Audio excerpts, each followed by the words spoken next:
So, is the sound good? Just wave if you think the sound is good. Yeah, hands up here. Yeah, cool. Okay, good. How many times have you been to Sweden? This is my first. This is your first time? My first time, yeah. Yeah, so I'm excited. Yeah, it's been awesome. People, Island. Yeah, it's been so good. I've loved it. And Karlskrona is awesome. It's such a great little town. Thank you. Yeah, no, it's so good. Like if you lived in Sweden, I would say retire to Karlskrona. It's a good life here. It's a good life. Yeah, we have many tourists coming. Yeah, I'm sure. The islands and water everywhere and just cool old architecture. It looks like Sweden. You know, if you've seen pictures of Sweden, Karlskrona looks just like what you would imagine. It's just awesome. I love it. Yeah. So just to finish up that with names, my name is Teichgraeber and it means pond digger. Pond digger. Pond digger. Yes. So my ancestors, they digged ponds. Yes. They were builders. They were hard workers. Yeah, that's good. That's good heritage. In Germany, of course. Yeah. So I scanned over your book a little bit. Okay. Burn Your Portfolio. And I got curious about your background and how you, after your studies, right? You were struggling to find a job. Yes. And then you became finally an entrepreneur. But that started with that time studying. Yeah, because that's where we are. We are here at a vocational school, right? When I went to school in Indiana University in the United States, and it's a good school. They have a great business program. I decided to study, this is the short version. Yeah. I decided to study studio art. They didn't have a graphic design program. Okay. It was too early. And back then it was kind of called commercial art. So this was a long time ago. And so I went to the art program, studied studio art, had as many drawing and painting and ceramics classes as I did graphic design classes. And I really learned the design fundamentals in all of those things, because color theory and composition strategies for painting apply to graphic design as well. So if you understand those fundamentals, you can transition them to any kind of design. So I learned all of those things, but I graduated and I had my big portfolio and I couldn't find a job. It was awful. Because I thought, oh, now I have a college degree. Yeah, sure. Now people will hire me. And that wasn't the case, because my portfolio was just student work. It wasn't good. And so it was I spent like 2 months trying to find a job and just got emotionally to the bottom of the barrel. I just was like sad, thinking, what a waste of 4 years studying. And then I finally got a job, and it was the lowest end job. It was at a copy store. Yeah. The lowest end design job. I was making the same amount of money that I was making working at the library at my college job as a student. Yeah. But that really just kind of sparked me to say, what am I doing here? I'm better than this. And so I started to just self-educate, learn everything that I could. I'm a big proponent of self-education. You go to school, you learn the foundation, but as a designer or a creative person, you can't stop learning. It's all changing so much. So school just gets you to the start. It gets you the foundation you need. But when you get out of school, you have to be watching YouTube channels, you have to be doing courses, online courses and things, you have to be reading blogs and books, you have to just keep working or you're going to get left behind, especially now. It's changing. 10 years ago, exponentially. 10 years ago, we didn't have mobile devices. No. And now how many designers are employed in the world building interfaces for mobile apps? Yeah, now we broadcasting here and to broadcast already for 10 years when I worked for German television. I mean, to broadcast, you needed to have a van outside here, right? Yeah, exactly. Yeah, it was a big deal, and now we're just two people with a setup that we do ourselves. And a phone. And a phone, and you just so it's totally changing. So if you don't stay up on it after you graduate from school, the whole industry is going to change without you, and you're going to find yourself like a print designer today not being able to get a job because very few places hire just a print designer. You have to have some digital, or you have to have some brand strategy or something else that is still relevant today. I like the expression that we're currently going through 20 Gutenberg moments, right? Yeah, okay. 20 Gutenberg moments, yeah. Like the inventor of the printing press. Yes, yeah. That changed communication for everyone and changed our society where we are today. And when I read through your book, I didn't honestly read it. No, that's okay. Yeah. I was thinking, you learned some skills at college that you needed as a graphic designer, I guess. But you talk much about the other skills, and that was where I think, okay, that's what we're trying to do, to educate, or to facilitate the learning for our students, to learn what most people would call soft skills. I don't like the expression because it's hard to learn. Yeah, that's a good point. Right. How to get a job, how to communicate. So what's your perspective on developing as a person? So my perspective is that you have to work at it. I love the book, How to Win Friends and Influence People. Anybody who's heard me talk, I probably have mentioned that book.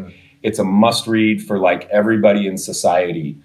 But it teaches you soft skills. That's all it is. And at the start of the book, Dale Carnegie, the author, says that 15% of your success in your career is due to your technical knowledge, like what you can do.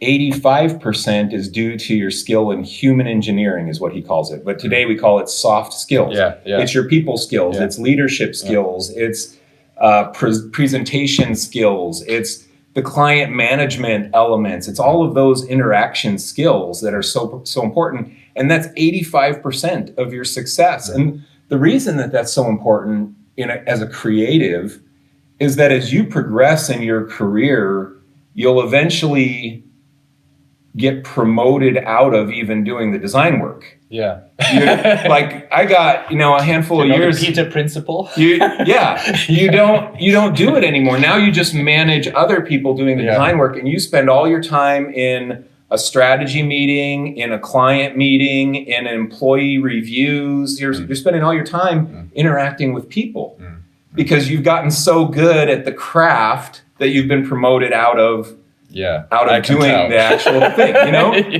So that's the challenge, and that's why soft skills are so important, because if you don't have them, then you're going to cap out in your creative career as just being a really good person who can design, but you'll never get the promotion to a creative director because you don't have the skills to lead a team. And so your salary or your career progress will cap. Now, some people are fine with that. Some people love designing, and that's all they want to do.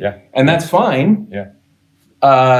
They just have to know that there's going to be a threshold when they can no longer make more money, because the value of the design is only a certain amount in a business. But when you can lead and manage other people, now all of a sudden your value expands. So going back to the original question, soft skills, for me, that's why that's so important. You got to have and build those kinds of skills. So there are a lot of different ways you can do it. You can model the behavior of other people. You'll work at places and there will be somebody there who has amazing leadership and soft skills. Start paying attention to them and taking notes and trying to act the way that they act in meetings so that you can turn it into who you are. So that's one way. Either you can study it. I mean, the book I've just mentioned, How to Win Friends and Influence People, is a great starting point, but you can study that as well. And you can watch people on YouTube too. People like Tony Robbins and Gary Vaynerchuk. They just have amazing soft skills. The way they interact with people and influence people. Just amazing at it. And so you can watch those people and start to model behaviors. But you got to practice it just like anything else. Talking about making a career and money, you discovered that you can make more money as a freelancer. And I think there are maybe some differences between US and Sweden. Sure. What do you started your agency, and then you were overloaded with work, right? Yes. And your wife forced you to. Yes. So it feels like you read the whole book. Yeah. No, the first pages. Yeah. But they were quite interesting. That's good. Yeah. So that was I started freelancing, and I was so afraid to hire people. I didn't have business skills. And I didn't have business confidence. And so I was so afraid to hire people that I got to where I was working 80-hour weeks, just freelancing. I would say yes to everything, afraid to say no. So I would say yes to every project. Yeah. Yes to every project. And I was making a ton of money. But it got to where I couldn't make any more because there were no more hours for me to spend. 80 hours a week, you have nothing left. You know, it was 6 days a week and 12, 13, 14, I guess you had 15 no hour energy days. left for your family. And it was hard. You know, I was really stressed and it was really challenging. My wife forced me to hire my first person. And by the end of that year, I had 5 employees. By the end of the year after, I had 12 employees and just started growing. After I got over that initial fear, it was like, oh, now it's just expanding. And then it just grew from there. So I love the little quote, and it's kind of cliche, but it's like life begins at the end of your comfort zone, something like that, you know? Yeah. So you have to get out of your comfort zone to progress in life. You gotta, if you're getting pushed to where you're like, I'm not sure if I can execute on this. I said yes, and I got to figure it out. That's when you really start growing. And that's what happened for me. You know, I kind of mastered the freelance thing, the solo freelancer life. But then I had to go to the next level to progress in my own personal career. And to challenge your comfort zone is something where I tell the students often, because it's very good to be aware of your comfort zone, right? If you want to design and you want to be a motion designer, for example, what we have here, a program, or a UX designer, it's very good to be aware of your comfort zone. Yeah. Because then you can challenge it, and then you can try out new roles, especially during a safe study time environment where you can be in team settings. And it's not seriously yet, but we try to train our students in real work settings with real clients. Right? Yeah. And that's what Hyper Island has done for 20 years, and now there are other schools who do it, of course. Yeah. But what would be your you say like things you don't learn at business school. Yeah. Or in design school. In design school, yeah. Things you don't learn in design school but should. Yes, and I'm curious because I'm running a design school. And business school. So that's the subtitle of my book, Burn Your Portfolio, and it came out of hiring my first few employees when I realized, wow, they're amazing designers, but they're not good at managing a client. They never were trained how to manage a client or how to create proposals or how to give presentations or how to manage a project. And so there were a lot of little things like that I started to realize that design schools were missing in their training. And I know you do a great job of that here at Hyper Island, that your school is dedicated to that. But I think sometimes it's the 4-year schools, you know, the university level where you have to take 2 years of all kinds of things, psychology, sociology, history classes. You have a broad spectrum of classes.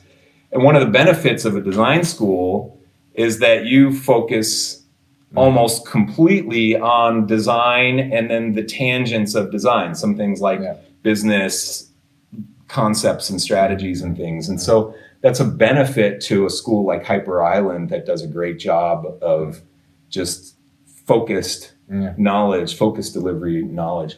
However, in academia, it's still many, I think people think, maybe less in Sweden, but in other countries, I know it's very important to have a degree, right? Yeah. Without a degree, you can't start anything in, for example, I know in Singapore or so. So, master's degree or something is a must-have if you want to get a good job. But that's changing, right? Yes. We see that to make a career and to have a good salary, entrepreneurial skills, both if you are employed or if you're a real an entrepreneur gives you much more back during Yeah. your life, right? Yeah. So, but in business school, I think it's still that we think, it's not maybe the degree, but that's the portfolio, right? In a creative school, in a design school, right? So the portfolio is a must-have. And how serious are you with that we should burn portfolios? No, I'm not serious. So the idea of burn your portfolio is so important. The idea of the title of Burn Your Portfolio is this, that as you master soft skills, business skills, and design skills, you build a reputation. You build a reputation of, oh, Mike Janda is great at this, Jörg is great at this. And you, in your career, becomes your reputation. I don't need to show my portfolio to anybody anymore to get people to pay me to do consulting and business coaching and things. I never need to show my master's degree. Yeah, you never do. And you probably, at this point too, you probably don't need to show your portfolio. Yeah. Do you need to show your portfolio to go and teach a course and have the respect of the people that are in there? No, because here at Hyper Island especially, people come into the school and you already have a reputation. Because the other students are like, oh, he's so great. He's going to teach you amazing things. And now all of a sudden that reputation becomes your catalyst for selling yourself. You don't need the portfolio anymore. And that's that's the idea of burn your portfolio. If you master the things in that book, you're building your career on your reputation, not your portfolio. But when you first get started and you leave school, because I was there, it's your portfolio that gets you the job opportunity. Here, I have a thing that I share on, and it's in Burn Your Portfolio, but I'll give you just a little summary quickly here on the job hunting aspect. How do you find your first job out of school? One of the things you have to know is that your cover letter and your resume, that application, the whole entire goal of that is to get them to click your portfolio link.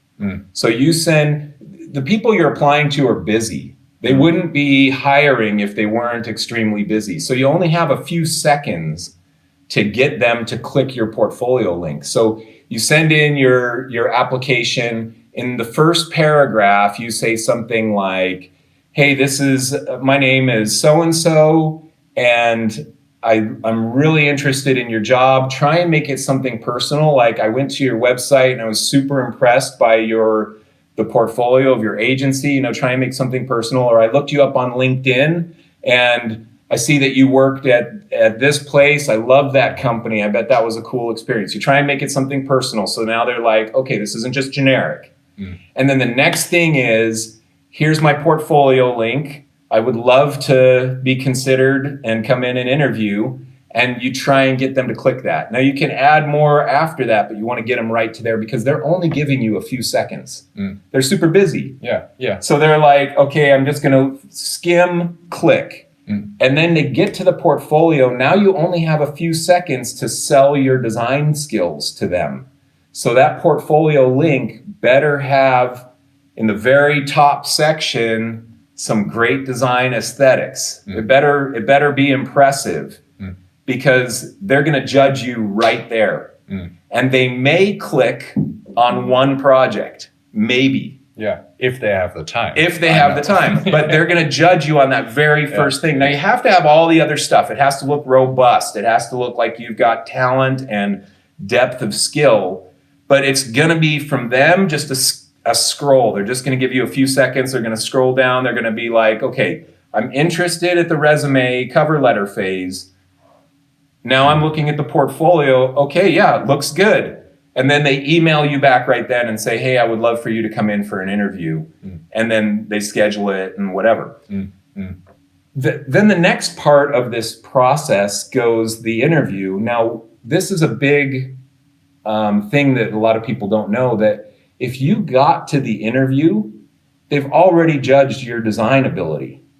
They're not judging the design ability anymore. They're judging you on whether you fit with their team, on whether you're passionate about the industry or their company. They judge whether you have the ability to self-educate, to fit in and learn their processes and progress in the business, to become, you start here, but do you have the potential to become an employee here in the business? They're judging those kinds of things, and they're judging your soft skills. A lot of that. They're judging whether, do I like you? Yeah. Are you going to fit? We got 10 people here, and we love each other. And if I bring you in and you're a jerk, you're going to ruin it for all of us. That's what they're judging in an interview. And a lot of designers think, I'm going in, I got to sell them on my ability to design. But most of the time, they're already sold on your ability to design before you even get in the door. And this likability and this stuff when it comes to recruitment, I'm struggling with that as a recruiting manager, because I want to be fair in a recruitment process, right? And I don't want to only recruit people from our network, and I want to make a difference when it comes to diversity and so on. So it's very hard to have to put that part out then in the end. And how do you present your soft skills? That's something I think would be interesting to discover. If you for example, if you would move through digital to anonymous recruitment processes, how would you evaluate soft skills? An anonymous recruitment process. I don't. Or if you erase gender and race and So you definitely, as an employer, you have to erase gender and race and any other kind of discriminatory things. That's just fair employment worldwide, and that's so important. You have to erase that out of the equation. But I don't think that it's fair to erase soft skills, because that's so important. I have to hire people who can sit with a client and interact with the client. It's part of the job description. They have to be able to do it, or I can't run my business. That's why the interview is crucial, right? Yeah, it's so you sit crucial. there and you have to present, you have to connect with people, and you have to ask questions, be curious and so on. You have to present yourself in a professional way. Yeah. So, and then you can estimate how the person works in client presentations. Now, it's not every employee. Every employee doesn't have to be that, because I had a lot of employees who had no soft skills at all. I still hired them. It wasn't engineers. I wasn't going to say that for you. So I said we weren't going to discriminate against people, but you're discriminating against all programmers. So,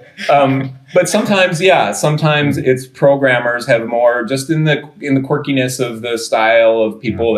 A lot more introverted people are in that, and they like to just zone in and code. And so sometimes you don't have employees in certain, and even designers, because some designers are that way too, and that's okay. But I would hire those kinds of people, but I never viewed those people as the person who's going to go from here in my company to here in my company. So we don't need only the big influences and social competent people. You don't need those. A team of only leading personalities is just it's too much. Too much. You've got to have the chief and the That's why I like more if we talk about active membership than always leader. That's great. Active membership. I love that. So that they are a valuable contribution to the team, but they're not necessarily the leader of the team, because you can't have all leaders. But when we're talking about soft skills and leadership and things, for most designers, they want to have a successful career of progress and growth and promotions, and a lot of designers, they go to school and they have the vision of someday I'm going to be an art director or creative director. It's going to be great, or I'm going to start my own agency. That's what I often hear during the interviews. During admissions. We have a question here. Oh, okay, awesome. I love questions. Let's see. Showed my portfolio last night in a nightclub here in London to Apple's head of design. I've never had to show it to anyone before, but I'm so glad I had it available last night. Now burn it. Hey, after you get a job at Apple? It's from Hates. I don't see the name. After you get a job at Apple and Apple is on your resume, all of a sudden your portfolio itself means less. It's less important because now you're marketing yourself as, hey, I'm a designer or an art director or whatever at Apple. And now they've judged you already because they think, oh, if Apple will hire them, I'm going to hire them. I don't even need to see the portfolio. If it's good enough for Apple, it's good enough for me. And so that's the idea of, okay, now burn it. Yeah, you do enough of that, you can. My career, my biggest client was Disney over 13 years. And then our last 3 years, our biggest client was Google. And we did work for Warner Brothers and NBC and Fox and National Geographic, all these clients. And so I can just market my client logos now. I can say, hey, I did work for all these companies, and people think he must be amazing if he can do work for that. They don't need to see the actual work to know it. So that's the idea of burn your portfolio. So kudos to you on the Apple interview. That's awesome. And that good that you had your portfolio available at the nightclub. It's being ready, right? Yeah, you have to have it. I mean, this isn't like I threw away my portfolio. After I sold my agency, the portfolio was everything. I worked at the agency I sold to for a couple of years, and we had all the projects in the portfolio. When we would sit with clients and they would start talking about their needs, it was always go to the portfolio and show them what we did for a similar client to them. So you're using it as a sales thing, but I didn't sell my agency because of my portfolio. I didn't sell it because of, the client didn't come to us because of the portfolio. They came to us because of reputation. And the portfolio you use differently. It becomes the catalyst to show how you can solve the problems for this client by showing what you solved for a similar client in the past. So it becomes kind of a sales cycle thing. Yeah. Cool. Breakfast? Yeah. We have some home-baked Swedish buns and some bananas and 2 apples. Cool. Just gonna push that camera. So, because I would like to ask you for some 1-minute content. Awesome. 5 things you should be aware of, or 5 tips to land your first job in the creative industry. Oh, okay, so this is a good one. 5 tips to land your first job in the creative industry. The first one is have a custom logo. Brand yourself, personal branding. So you make a logo for yourself, you make put your name under it, all those things. You have to have a personal brand so that you need to look like a designer. So personal branding is the first element. The second is that personal branding goes into the aesthetics of your resume. People will judge your design ability based on just your resume.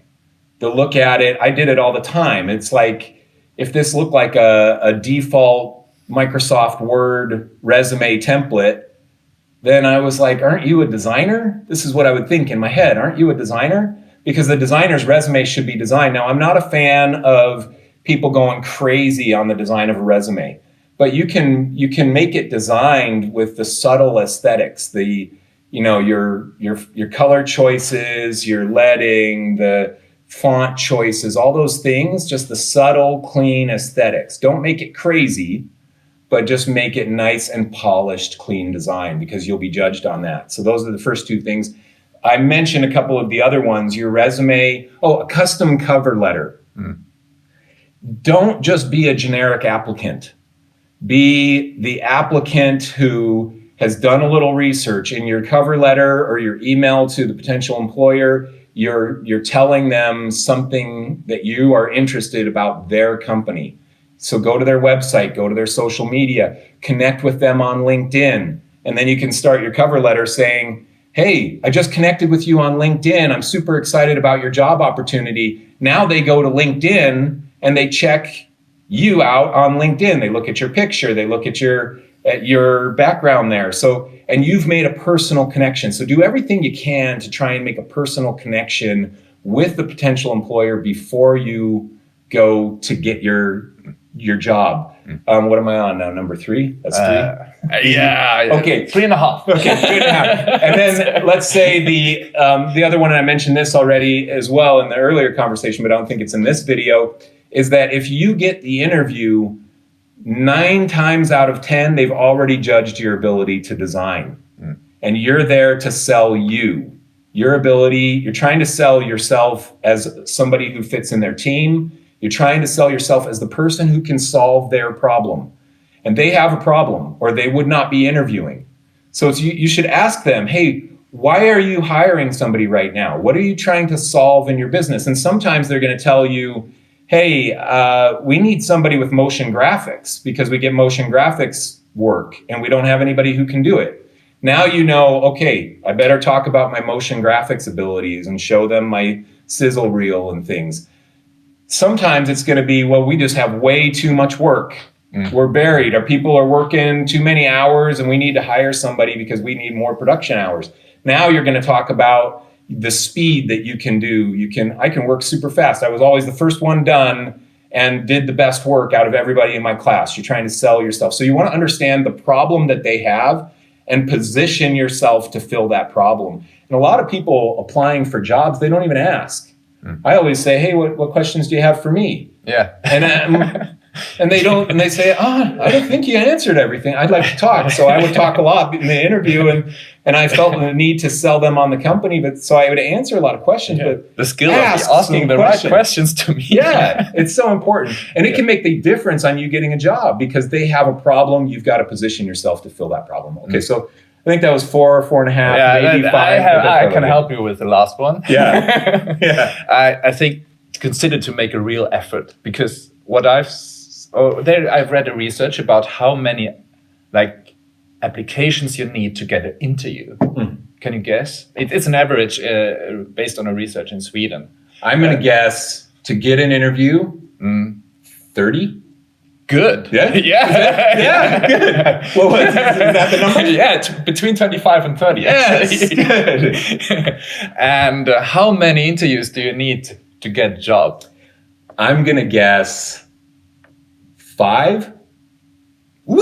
Is that right? Yes. Between 5 and 7. So now you can make the math, right? Okay. Well, so I understand that because I reverse engineered those numbers. I hired over the course of my career, I employed and hired 168 designers. And my numbers are that I would usually interview 5 people before I found the one that I wanted. Yeah. And I would usually see around 30 resumes to find the 5 people that I wanted to hire. Good that you can prove these numbers. Yeah, so I'm so glad.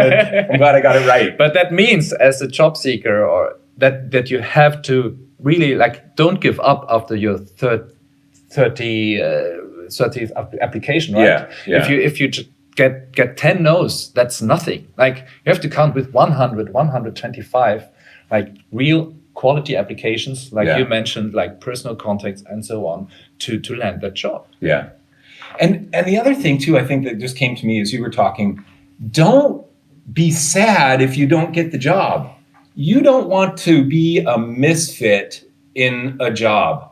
If they don't hire you, it's because you don't fit for some reason. It may be your skill set. It may be that somebody else fit the skills better. It may be that they wanted a certain soft skill for client relations or something, and you didn't have it yet in your life. But you don't want to be in a position where you're in a position that's beyond your capability level, or in a position that's too low for your capability level. I didn't hire some people because they were too good for the job that I had.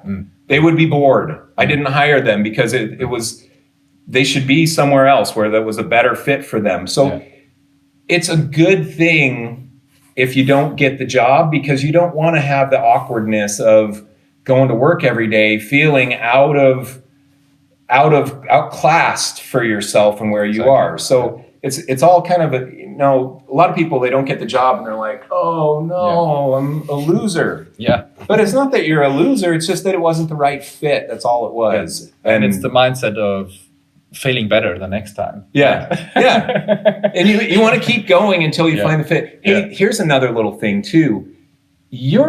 Have some self-esteem when you're job hunting, because you're interviewing the companies just as much as they're interviewing you. You're looking for the fit for you. You're looking for what's going to make you feel good.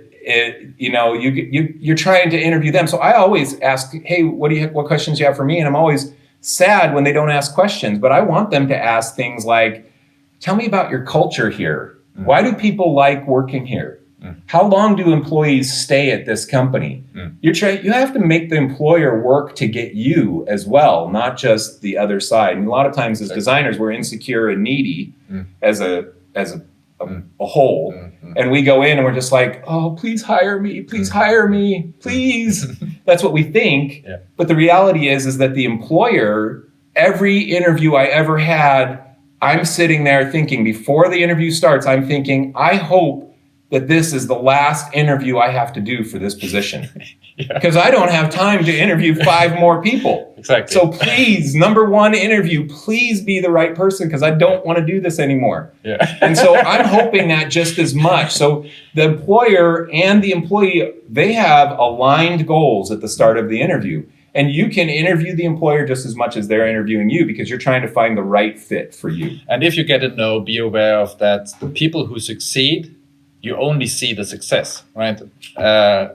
Until I became the program director here, I can't count how many no's I got and how many interviews and so on, and job applications I had to make. Well, when I was searching for jobs, and my very first job, I couldn't get a job, and I was working at a copy store 2 months later. 4 years after that, I was a creative director at Fox Studios with a window office overlooking Beverly Hills, and that was 4 years later. So what I could see in myself and my potential, no employer could see it.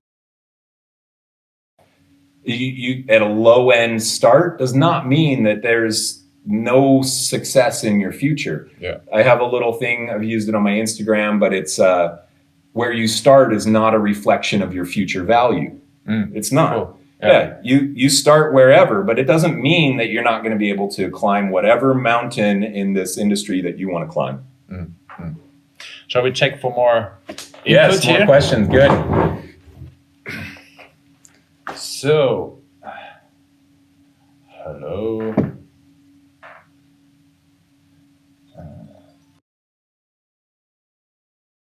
I am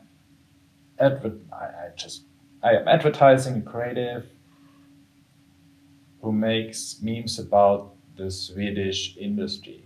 My idea is to become the world's first meme consultant and meme-fluencer. Wow. Memes with advertising. Thoughts? Fun.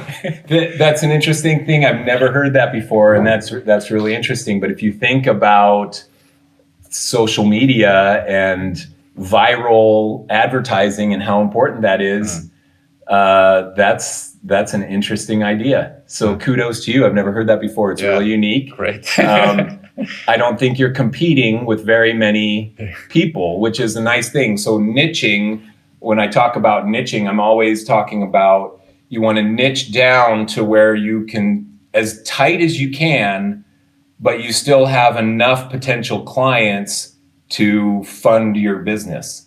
And so you keep niching tight. And so that's a really tight niche, meme consulting, but worldwide, there may be enough people willing to pay for that to sustain your business. So you're going to have to go and experiment and market and create everything that needs to happen around that and experiment with that niche and see if it's a viable niche. So you niche tight to the point of viability. And if you niche too deep, then you are no longer viable. You can't sustain the business. So people who do similar to that are social media consultants. So if you're talking about niching, I have a Instagram post about a niche funnel. And so here on the bottom of this funnel, you would have meme consulting. But if you take it one step wider of a niche, you would say, okay, social media consulting. And that we know is a viable niche. There are agencies built on just social media advertising and consulting. So that's a viable niche. So the question that you have to ask yourself, and you're not going to be able to really know until you start to experiment with your marketing, is meme consulting only, which is a tighter niche, is that still viable? Cool. And yeah, my advice is to try to kill that darling as quickly as possible and look if it survives. So try to find a focus group of people who might be interested in your product and test it as quickly as possible, because I don't know if it could work. Yeah, I don't either. But my knee-jerk thinking is that the tighter you niche, the smaller the competitive landscape.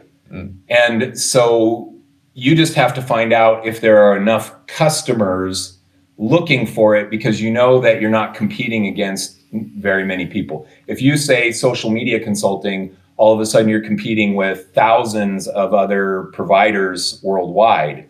But meme consulting, maybe 10, 20, 30, I don't know, 100 maybe. But even if it's 100, that's still, I mean, there are millions of designers in the world. So if your top niche is I'm a designer, now you're competing with millions. Social media consulting, now you're competing with thousands. Meme consulting, maybe you're competing with tens or hundreds. And that's a nice thing about niching, because the competitive landscape gets smaller. Send us one of your first memes about this. Hey, make a meme of this. Cool. I think we're running out of time because you have to meet your class. I do. Right? I have a workshop I'm doing here. Yeah. You had the 3 days workshop, yes, right? 3-day workshop. Organized by students. Yes. Amazing. Yes. I love my students. It has been so great. Like last night I posted a picture of our group on day 2, and I started to get so sad that it's ending today. So it's been so great. The class is so amazing. What I love about Hyper Island, and I didn't know this before, is that people are here from all over the world. People in this class are from Philippines and Chile and Argentina and Sweden, and it's just everywhere. And it's so great. I love that. I love the diversity in the class. And then everybody is so nice. I've built real friendships just in the last couple of days that are going to last for my whole life, I hope. And so that's been really fun. It's just been wonderful. This is a great little campus too. It's just, I love everything about Hyper Island. It's great. It's where Hyper Island has been founded for 22 years ago. Yeah, right? That's awesome. And you have campuses now in Singapore, Brazil, Stockholm and UK, and Manchester, and New York City, right? Yeah. It's awesome. Cool. It's awesome. Yeah, really cool. Hyper Island. It's awesome. So I hope to see you back. Yeah, me too. Let's make it happen. Yeah, well, that'd be great too. I would love that. Yeah. So time for some buns now. All right, awesome. And a coffee sip. And if you have more questions, post them here. We have a Q&A with students with Mike this afternoon, and there will be some more on social media where we can have maybe a resume and a video on the YouTube Higgs channel and the Hyper Island YouTube channel. So